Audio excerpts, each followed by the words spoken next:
You're listening to the Options Insider Radio Network.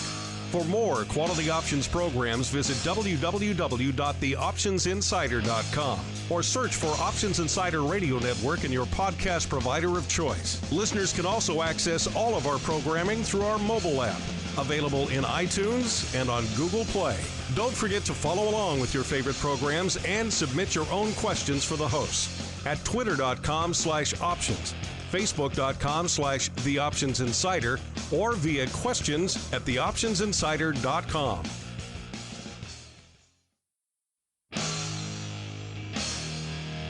And now, it's time for the show that breaks down the options market. From unusual activity alerts to market updates and trading strategies. If it involves puts and calls, then our all-star panel will break it down.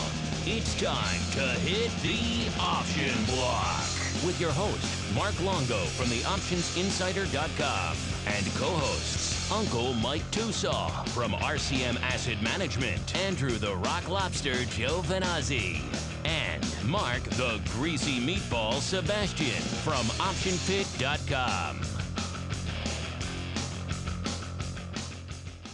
Welcome back to the Option Block, everyone's favorite bi-weekly source for all things options related. My name is Mark Longo from theoptionsinsider.com, as well as, of course, from the ever-exciting Options Insider Radio Network, a baker's dozen worth of programs, including over 400 episodes of the Option Block. And where can you find all of that options goodness? Well, of course, the mothership, the flagship, theoptionsinsider.com.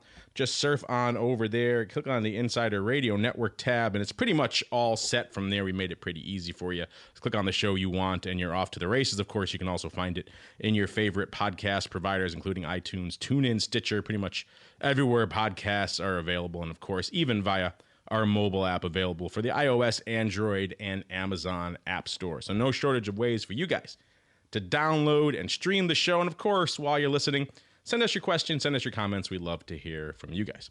And joining me on the old program today, starting off with the man beaming in from still within St. Charles, even though he moved around a little bit, he is Uncle Mike Tusaw from RCM Wealth Advisors. Uncle Mike, welcome back to the Option Block program, sir.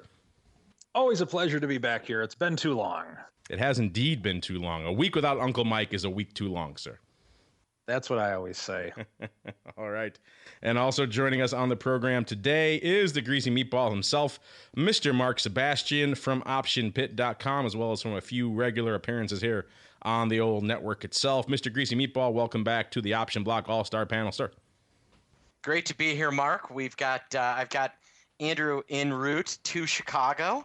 We're all excited to see each other, get our bear claws on each other again. So, excited about just about everything. Right now I'm sitting in my office on LaSalle Street overlooking the beautiful city of Chicago, seeing the lake out to the east, and having myself a nice day.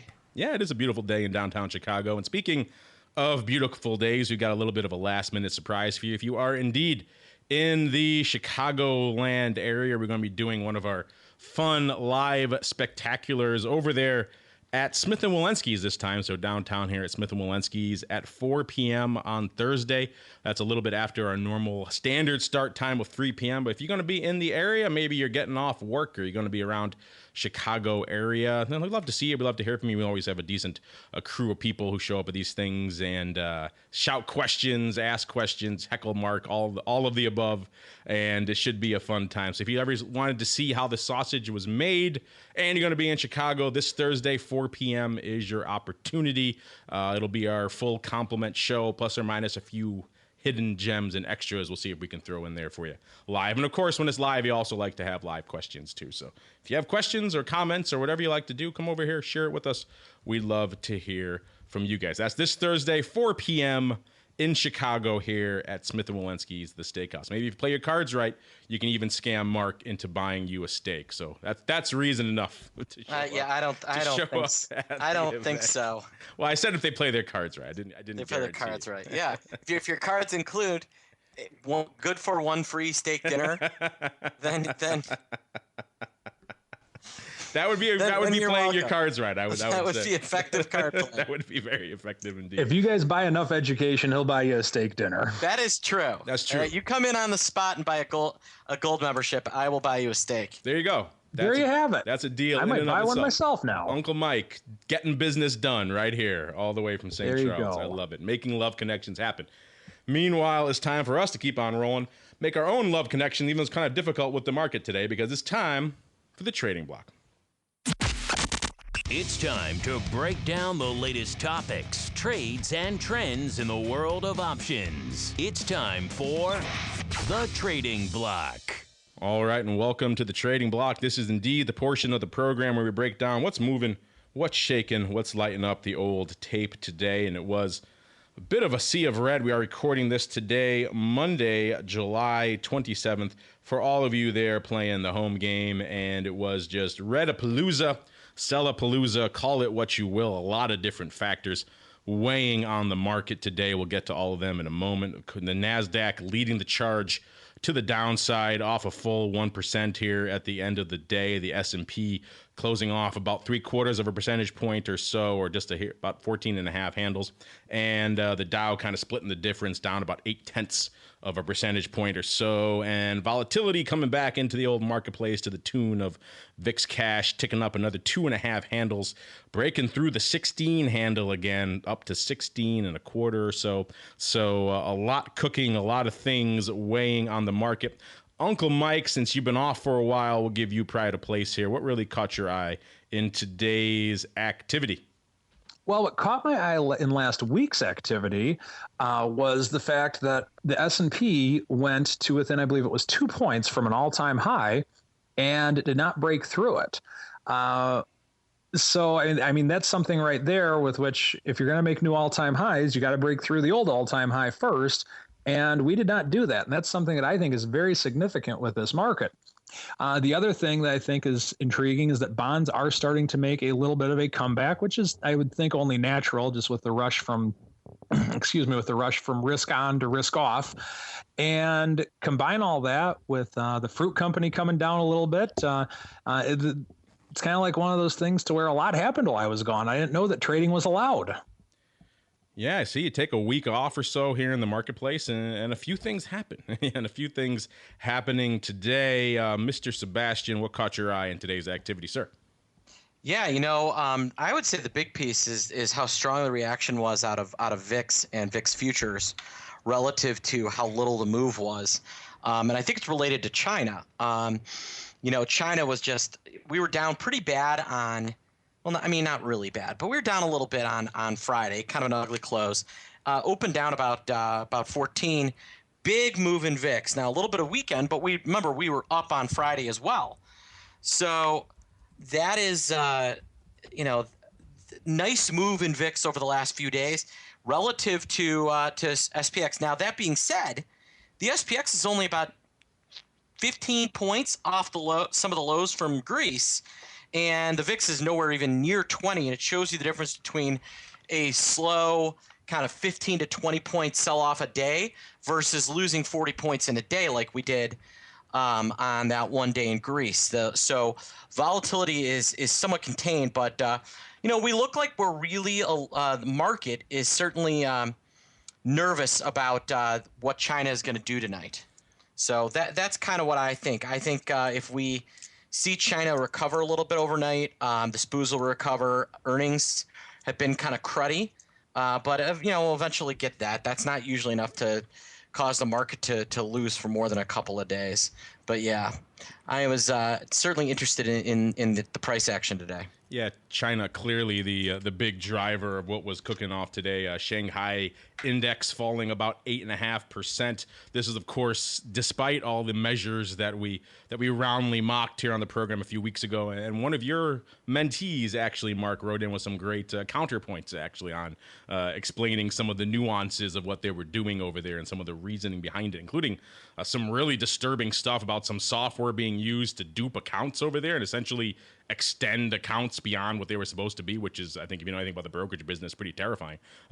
So there's a lot of interesting stuff there. And in spite of all those measures, yeah, the Chinese market really just taking it down a huge amount. A lot of the largest companies over there down the maximum daily limit of 10%. As you might imagine, this is spooking a lot of people. Of course, it weighed on commodities pretty heavily as well. Of course, Chinese demand, a big driver for pretty much just about every major commodity across the board.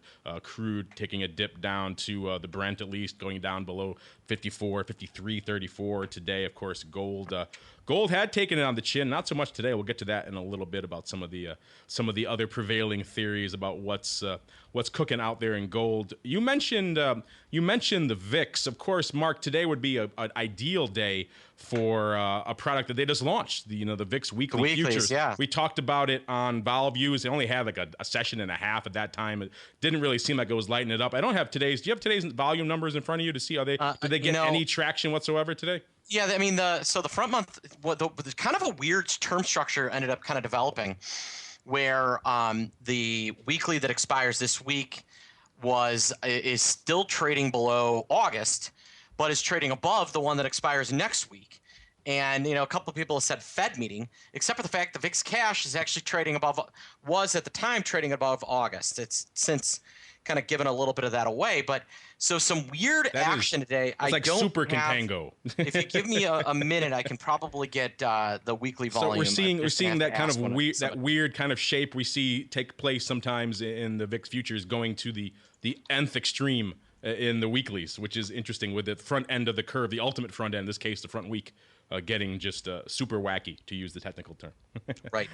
Yes, that's kind of interesting. Mike, while he's looking that up, we'll hit on your other favorite name, which is, of course, gold. The gold sell-off of late, I'm sure, had to be concerning you. I know GLD was one of your big primary holdings, in addition to, of course, the former fruit company. Some interesting stuff coming out of the Journal, of all places, today, which is kind of interesting.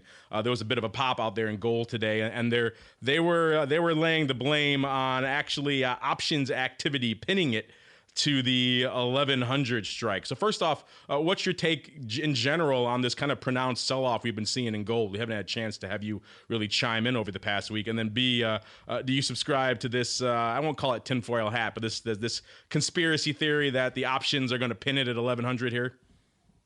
All right, so a couple things on that. In terms of the recent sell-off, I am still at the 108 put right now in gold for the hedge. I have not rolled down as of yet, and I can't roll down because of my trading rules. I can roll out, but I'm not going to be able to roll down on it. And so what I am looking to do is trying to just strategically maybe do some put spreads or possibly buy some calls or something in the shorter term along those lines. But the macro level of my gold holdings are as solidly protected as possible. Just to reiterate to my clients listening out there, it's not my job to hedge the portfolio. It's the puts job. I'm not smart enough to hedge a portfolio. My job is to provide financing to pay for the cost of the portfolio, or I shouldn't say provide it, to find financing through trading to finance the cost of protecting the portfolio. So with that, that's basically how we're handling it at this point, is just let the put do its job. In terms of the pinning issue, I don't really subscribe to that so much, because how do you prove it? We can do our best to do things on the odd block or something along those lines, but I don't think I'm a subscriber to that, just because of the fact that I think it's very difficult to prove, and you don't know what people are doing. And I think the gold market's large enough to where this isn't a thinly traded stock. This is gold. And with gold being as widely traded as it is, I don't think that, it's possible, I suppose, but I don't think that's what's going on with it, though. So, Mark, what's your take on the prevailing theory coming out of the Journal that the options are going to pin gold at 1100? I think by tomorrow. I wish they would call and ask me about this stuff before they print it.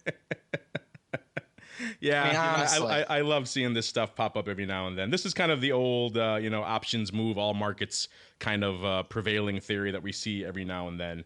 And I'm sure it sounds pretty good when someone pitches them on these stories, but yeah, they don't. No. I mean, the idea that there's enough gold option volume to move around the gold market is, I think, a little ridiculous. There's not enough options in very. outside of maybe some individual stocks, all right, you could maybe make an argument that, you know, someone can do something there. But, you know, a massive market with all these different things going on, I just don't believe it. And I find it hard to believe that that is the major driver. Speaking of hard to believe, I think we just got the numbers here for the VIX futures for today. I think you and I both thought they would probably today is an ideal use case for a product like that. That's kind of what it was designed for. Big move involved, big changes in the term structure. A weekly product may have some interest, and yet doing about 450 or so contracts. I mean, that's better than VXST, I suppose. Yeah, I guess when we compare it to that worst of all benchmarks, then yes, it is a home run. And, you know, I think part of the problem is I'm not sure IB is really ready to trade them yet. I think, you know, I just don't. I think some of the issue is that there's not enough people really ready to trade them, and you know, that's kind of part of the reason why. I'm not sure you can trade them on TD. I'm pretty sure you can't trade them on Interactive Brokers yet, which is a problem. And so, you know, I really firmly believe that they're going to work. I do. These kind of numbers would kind of indicate to me there probably is, you're right, some sort of structural underpinning that is keeping volume out of it. Because otherwise, a day like today, just by inertia, they should have had at least, you know, I don't know, more than you should have seen lots of volume in that front month, because, you know, that thing expires on next Wednesday. So if you want any kind of access to VIX, I mean, that's going to give you your best look at VIX. I mean, that thing's going to track VIX pretty well.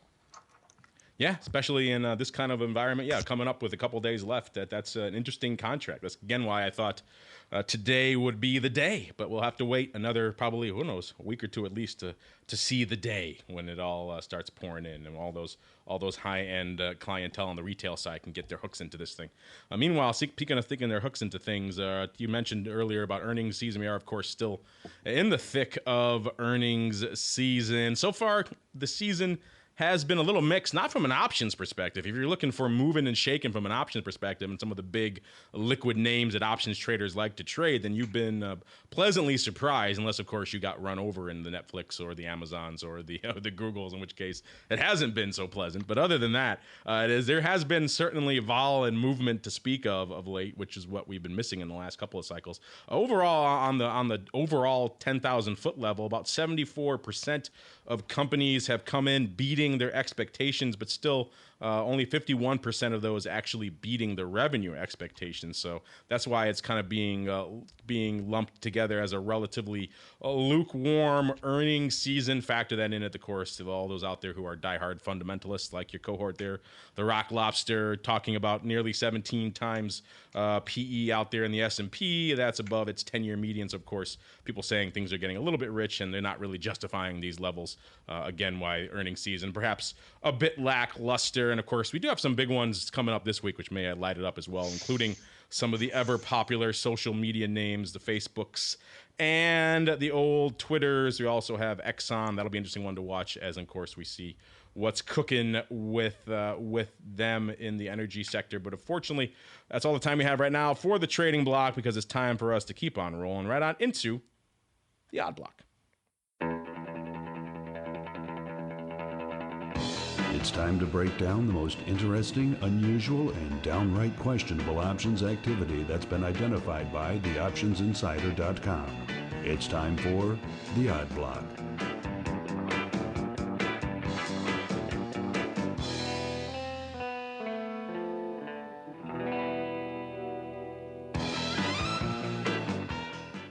All right, and welcome to the Odd Block. This is indeed the portion of the program where we break down what was moving, what was shaking, what was lighting up the old tape today from an options perspective. And surprise, surprise, a few things were moving outside of China today. We're going to dig into a few of those. Of course, a lot of things today at least are China related in some way, shape, or form. Going to kick things off with EXCO Resources, ticker symbol XCO.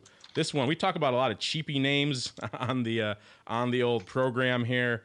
This one may hold the record for the cheapest name we've ever discussed on the odd block. This one coming in today at a whopping 56 cents after having sold off nearly 7% here on the old day today, selling off nearly 4 cents. This one, I could just see if Alex was on the show right now, his eyes would be rolling in disgust. And even discussing options on a 56-cent name, but c'est la vie.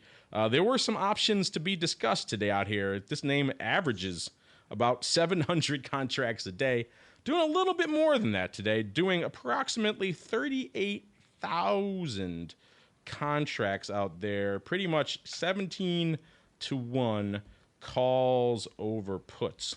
And what caught our eye was some activity a little bit farther out in the old cycle, actually out here on the Dees frontier, in particular, the ever optimistic Dees 2 calls going up for some decent size. We started profiling them this morning with a 5,000 lot going up for 4 cents. Paper buying as the day went on, total of 20,000 going up on the strike for prices about in that 4 cent range. Some of them coming in for a nickel on the latter kind. Looks like that was closing because there is some size open on the strike. Actually 20,018 to be precise. So pretty much exactly closing here. And as the day went on, another leg went up. Looks like our friend perhaps rolling up and out to the Jan 3s to the tune of nearly 15,000 of those going up today on 21,000 open interest as well. So that could indeed be closing as well. Also seeing 2,000 of the Jan 2016 10 puts going up. So some weird paper across the board here in this one. Mark, we'll start off with the ones we profiled here on the site, which are, of course, the closing Dees 2 calls, which in and of themselves are somewhat optimistic. And then we'll go on to some of the other kind as well, the Jan 3s. Those are also looking perhaps short calls as well being closed. I mean, I guess they're just taking profits. I mean, it's not like this is some sort of like crazy, secret strategy. It's just, a close is a close is a close. So, yeah, kind of interesting watching somebody, take these things down. I mean, I don't know what this stock is going to do.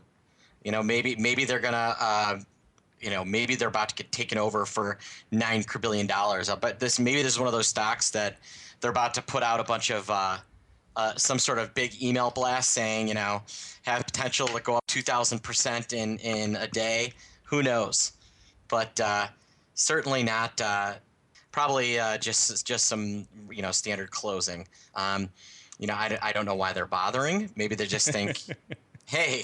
It could go. It could. Got to close those Jan 3s. It could go. It could run. I like your idea. I like that they're front running the newsletter coming in to talk this thing up. That makes about as much sense as anything else. Why you're scrambling to close out the Jan 3s right now is that's pretty good. That qualifies as up. I like that, front running the newsletters. So there you go. If you're the ones out there going to, this is a classic penny stock newsletter name. It truly is. Ooh, this used to be $4. That means it must be going there. Wah, wah. Not really. There's a big email campaign going out for XCO tomorrow as we speak. So yeah, a weird one, listeners, is in the fact that they would go through the effort and the time and the expense to close out these ones that are relatively. Maybe it's clearing up margin for them. Yeah, that's probably the only thing that, jokes aside, the only thing that really makes any real sense. They want to get it off their books. It worked out pretty well. They don't need to tie up any capital on the other end. That probably makes the most sense. So I do like the newsletter idea. So we're going to go with that.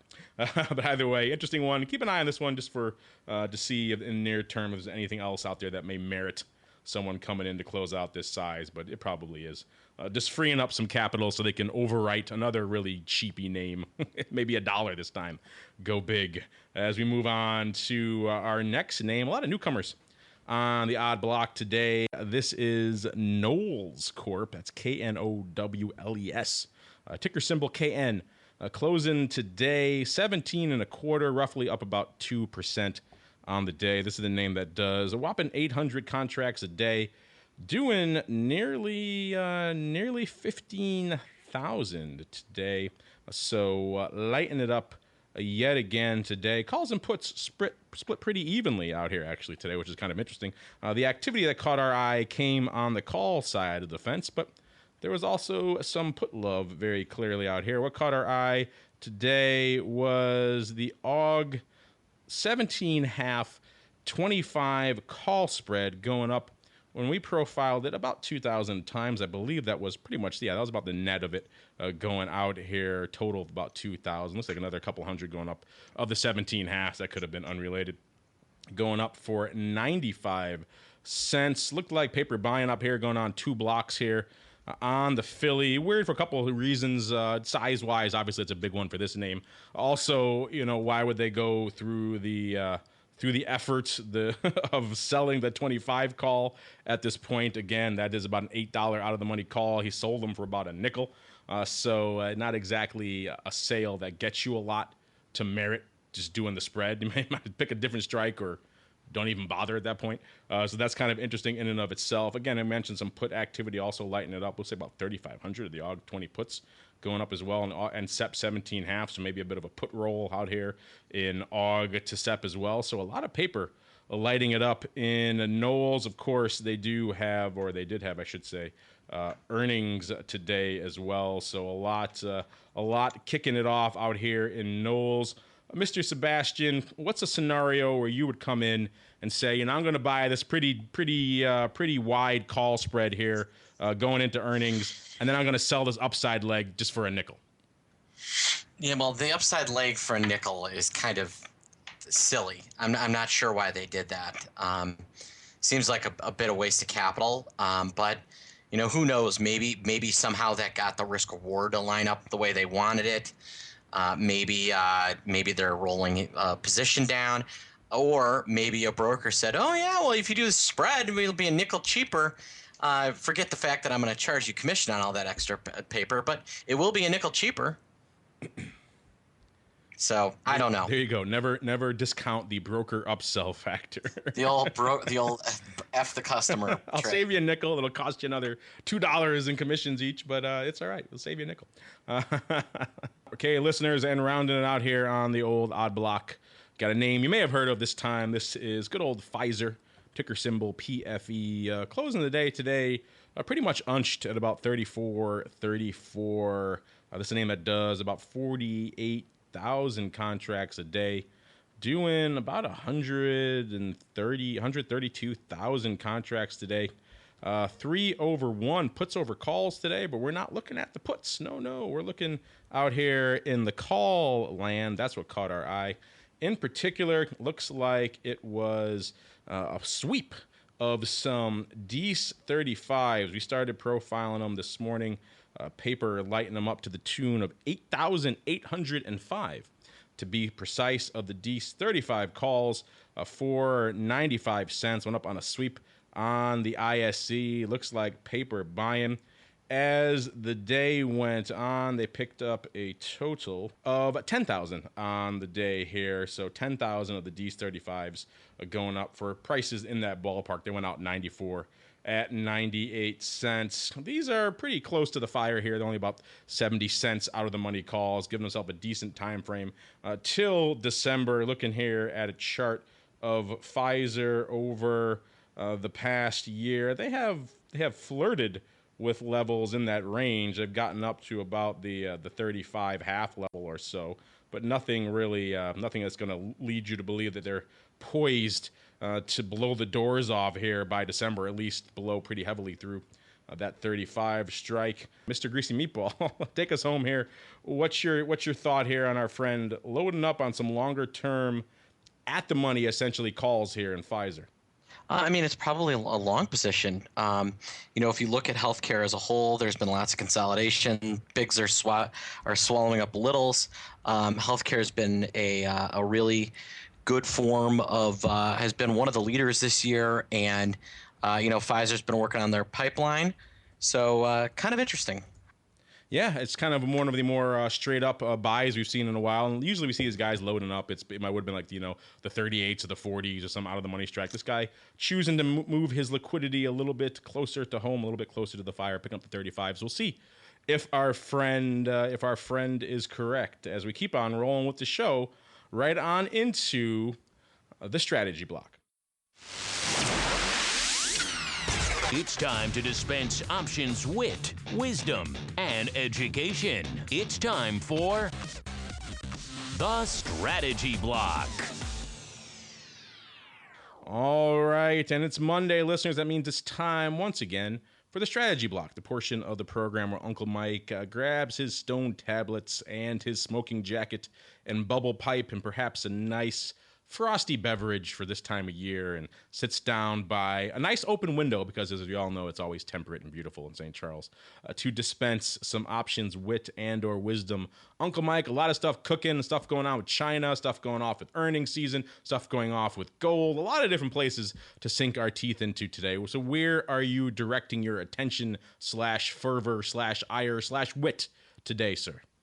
Digging into the guts of the strategy as to what's going on in the world of the S&P 500 right now.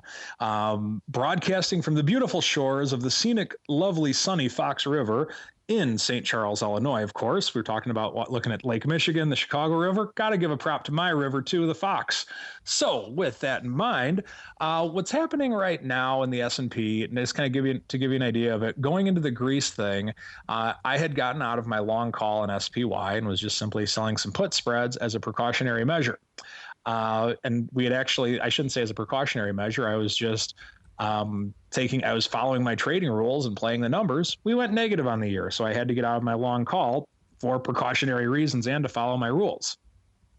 Now, following that, we went positive. I'm thinking, okay, if we get a little bit of a pullback, I will get into my long call. When that happens, obviously, you're missing a little bit of the upside of the market. However, as the market comes back, volatility typically goes lower, and you don't really get bit too badly when doing that. This has happened many times in the past throughout my trading career. So with that, naturally, the market got absolutely no pullbacks and went up, up, up, up, up, and up. Now, I was selling put spreads the whole time in a very distant, cautious manner. We were able to make a little bit of money on it. Not a lot, but a little bit, because it's a smaller position. But nonetheless, I didn't want to get in until we had some type of a pullback. Then market started coming down, and I have rolled out of my put spreads, so to speak. So bottom line is that I want to encourage everyone to follow your trading rules. If the market goes negative on the year, I'm not going to be in a long call. I'll still be selling some distant out of the money put spreads, but I'm not going to be in a long call. And at this stage, what I'm doing until I actually get back into a long call, it'll be one of two times. I shouldn't say I'll never be in a long call. I'll have to actually hit a certain price point before I would get into one.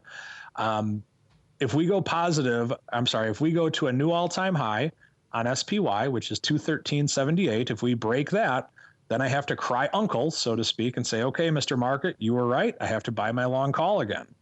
However, at that stage, at what point would I get in to buy the dip, so to speak, this year in 2015?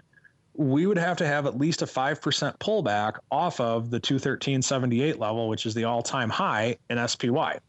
If we get there, then I would consider buying in again. But until we get back there, I'm not just going to put my thumb up in the air and try and feel the winds and just get back in for no reason. We got to have some type of a pronounced pullback in some way, shape, or form. And even at 5%, I'm not even convinced that I will at this point. So my point is this. Make sure you have some type of entry and exit points. I'm not saying it has to be pinpointed on a chart and that you have to be a technical analyst, which I am definitely not, even though on this show I am considered one. But what I would recommend is have definite entry and exit points, because if you don't have them, you start letting your emotions get involved with your trading, and that typically leads to disaster. With me, what I'm doing is I'm trying to just sell some distant out of the money put spreads. My put spread went in the money a little bit today, so I got out of it. I'm going to see what happens tonight. And if we actually are doing it, let me rephrase that. I'm going to see how the market reacts tomorrow as to what happens tonight.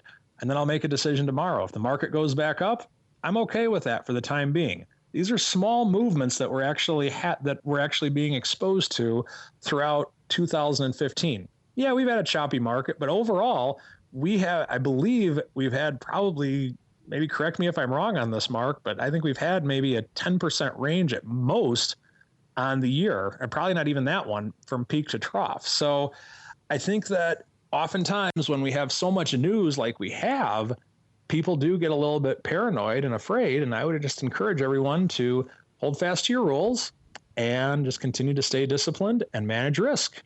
And that is one to grow on for today, Mr. Mark. Thank you for that, Uncle Mike. And now, without further ado, we're going to keep on rolling right on into the mail block. It's time to take your seat on the All-Star panel as we read your emails, tweets, Facebook messages, website comments, and much more. It's time for the mail block. All right, welcome to the mail block. This is indeed the portion of the program where you guys get to take the reins, send in your questions, your comments, your feedback. No shortage of ways for you guys to get featured on the program. Surf on over to the website, theoptionsinsider.com. Leave a comment, hit the contact form, and fire away. That way you can also hit us up. Questions at theoptionsinsider.com, twitter.com/options, facebook.com/theoptionsinsider, or we're just Options Insider over there on stock twits. It's all kind of baked into the mobile app as well. So no shortage of ways for you guys to make yourselves heard on the old program. I'm going to kick things off from Jose. I guess this is an appropriate summer type of trading question. He writes, hey guys, Avengers, JPW, I'm not sure which one is what JPW is, and Minions, so many big, Jurassic Park World, that's what he means, all right? Minions, so many big summer movies, what's a good way to play big movie releases with options? I've got about $10,000 in my trade account to use for fun spec stuff like this. Ideas. Well, that's interesting. We get questions like this every now and then when big movies come out. We've looked into this before. When this email came out a while back, I went and did a quick look just to see kind of what kind of blip these stocks get. The problem is these movies are put out by companies that are huge conglomerates that have millions of moving parts. So even like Avengers is a good example. Comes out from Disney, which has ABC, which has Marvel, which has Marvel's one little blip on the radar. They have the parks. So even when Avengers came out, the stock did all right. I think it got like a handle or two over a couple of days. But nothing that you're gonna be. I want to load up on a call or a vertical, and you're gonna knock it out of the park. About the only name that actually I've seen get truly moved around by a movie is Hasbro. Hasbro owns the Transformers franchise, and so people look at their ability to sell toys and merchandising, and that has been the one area where I've seen a stock move. So when Transformers did a lot better than some people were expecting last year because the movie was awful, that did allow for a name like Hasbro to kind of pop on it.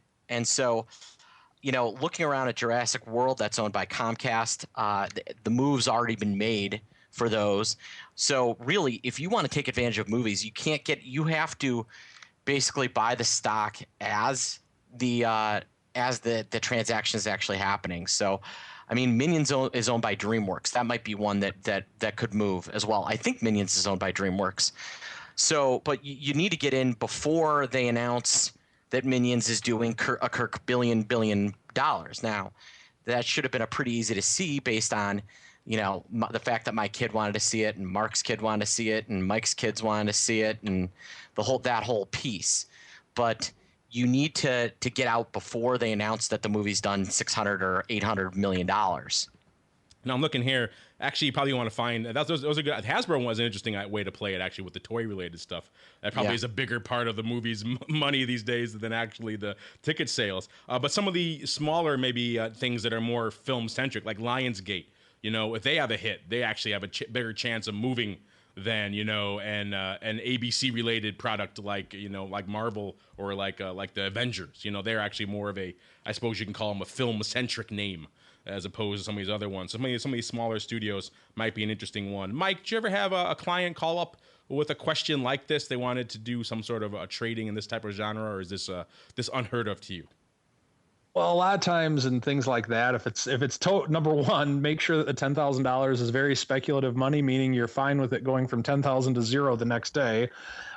Before you do anything along those lines. But what I would like to typically, I'm a subscriber to the old adage, buy on rumor, sell on news. And I think that what you need to do is buy the hype, so to speak, before the movie. And hopefully the stock goes your way before the movie. And at that stage, once you get to a certain target, either take something off the table to where you're playing on the house's money perhaps, or put in a tighter stop loss or something along those lines. But typically, if I were to do something like that, I would just be buying deep in the money calls, and having a field day, hoping the movie does well. Deep in the money, huh? Yeah, why not? Have fun Delta. with it. Go big or go home. Yeah. Uncle Mike, not playing around. I like it. Big, meaty calls for him. All right. We got actually, Uncle Mike, there's one specifically for you. It comes from Brian C., a longtime listener of the show, writes in quite a bit. He writes, "Hi, last week, Uncle Mike was talking about a customer who had a call calendar on in Netflix.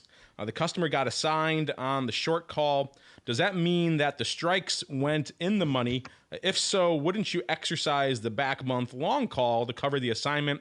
Thanks for the great content you folks make available." Well, you're welcome, Brian. And Uncle Mike, since this question is to you, I will let you have at it, sir.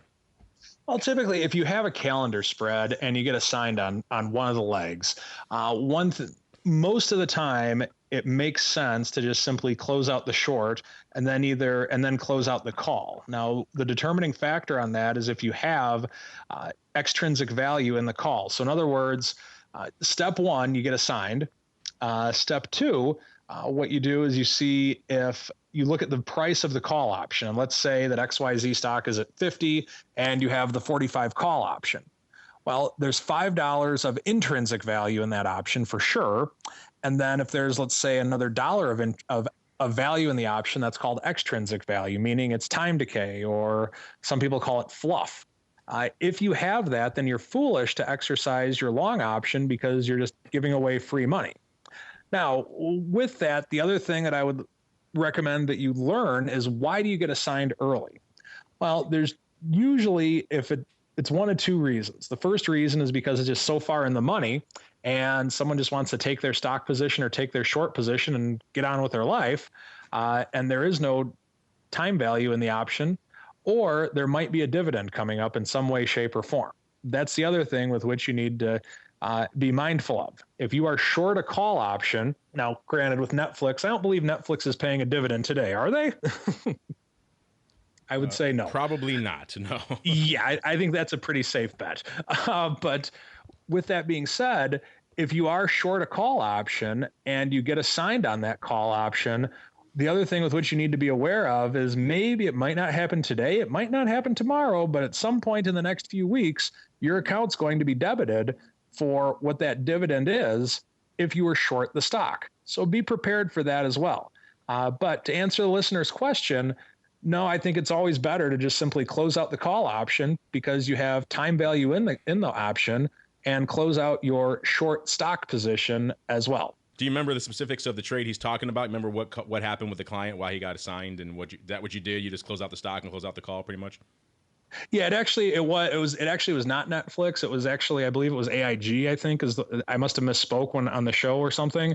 But yeah, we just closed everything out. Right? It wasn't it was actually, he had one of his trading accounts at another firm, ironically.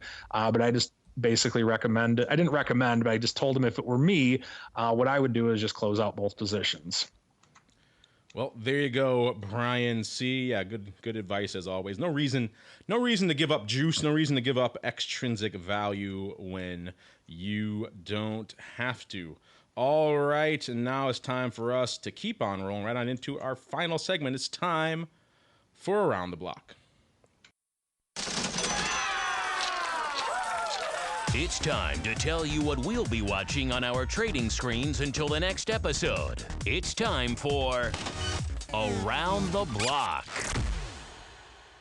All right, and welcome to Around the Block. This is indeed the portion of the program where we tell you what we're keeping an eye on for the rest of this week into the latter portion of this week. And of course, we still are in the teeth of earnings season. A lot of big names reporting on the horizon. Of course, we have the big ones I mentioned at the top of the show there, Facebook and Twitter, for all those of you in the social media craze, and I know pretty much most of you are. Of course, Exxon as well, also reporting this week. We've also got Ford and Pfizer and Nokia coming out later this week as well. So a lot of big names to sink your teeth into. Also in our neck of the woods, we got CME coming out on Thursday. We've got SIBO coming out on Friday. So if you're paying attention to the derivative space. You might probably want to be watching those as well. So a lot of big names. Marriott for all of you out there in the hoteling space on Wednesday. Whole Foods for all you fancy shoppers out there. Lots of big names out there to keep an eye on. So lots of good stuff there. And of course, we also have for all of you out there still playing the Will They, Won't They Fed dance game, of which there are fewer every week, it seems like. They, of course, have the last 2-day meeting before September, which, of course, September is now the soonest on the docket that they could really do anything of any relevance, even though the probability of that is kind of dwindling as well. So those of you still watching the Fed, you've got something to watch there as well for 2 days before they're pretty much done till SEP. So that aside, Mark, we'll start with you. What are you keeping an eye on for the rest of this week, sir? Yeah, we're watching the Facebook earnings. I'm pretending to be old, so I'm calling it the Facebook. The Facebook. Is that a big one? Is that a big one in the pit chat? The Facebook. A lot of people swinging ahead of that one. I don't think people realize how good Instagram is, and that could be really interesting. That's why Facebook bought them. Yep, Twitter kind of a joke. I don't know why anybody really pays attention to them. And then obviously the China stuff, and we do have a little bit of economic announcements this week, but mostly I'm just looking forward to the live podcast this Thursday, starting at about 4 o'clock Central Time at Smith & Wolinski's in Chicago on the beautiful waterfront of the Chicago River, the world's cleanest river. Yes. You can bathe in it. You can brush your teeth in it. Just take a cup and just dip it in and drink from it. It's beautiful. And then blame your later maladies on Mark Sebastian, because he's the one who told you to do all that. All right. And Uncle Mike, what are you keeping an eye on for the rest of this week? I just definitely watch, just like kind of like what I talked about in the strategy block a little bit today, watching those all-time highs in the marketplace. If we could get a turnaround, we could hit the all-time highs. But until then, just kind of playing it very cautiously this week. Heed caution, people. This is a very concerning time, but keep your finger on the button in case it stops being one.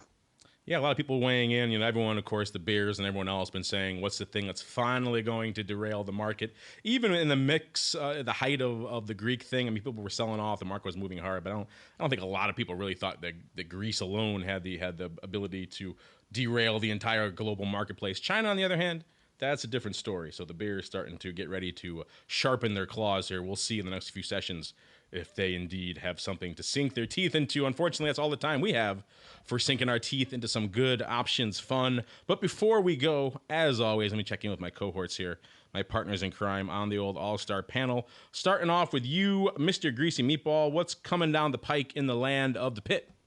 Well, we've part of the reason why we're doing the live podcast is because I do my annual kind of option pit get together.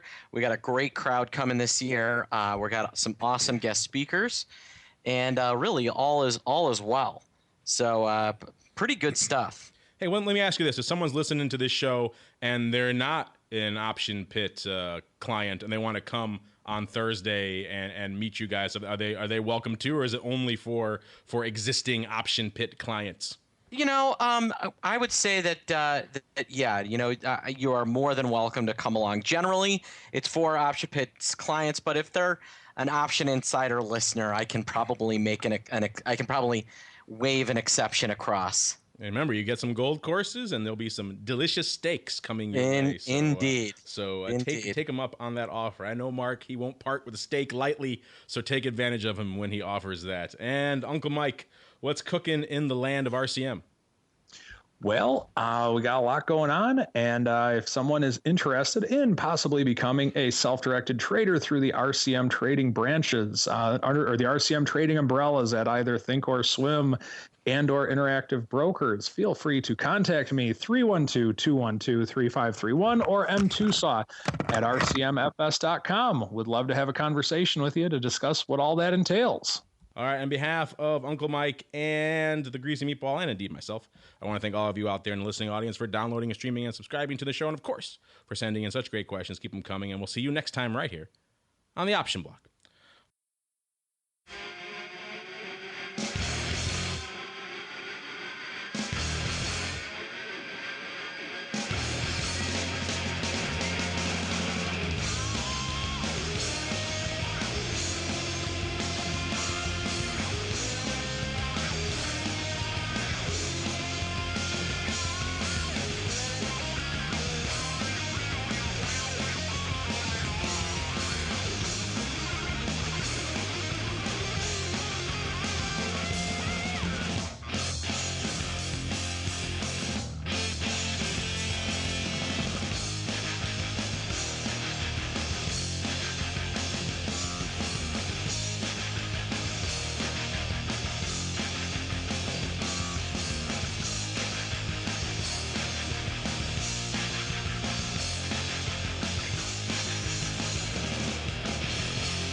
The preceding program was a production of the Options Insider Radio Network. For more quality options programs, visit www.theoptionsinsider.com or search for Options Insider Radio Network in your podcast provider of choice. Listeners can also access all of our programming through our mobile app, available in iTunes and on Google Play.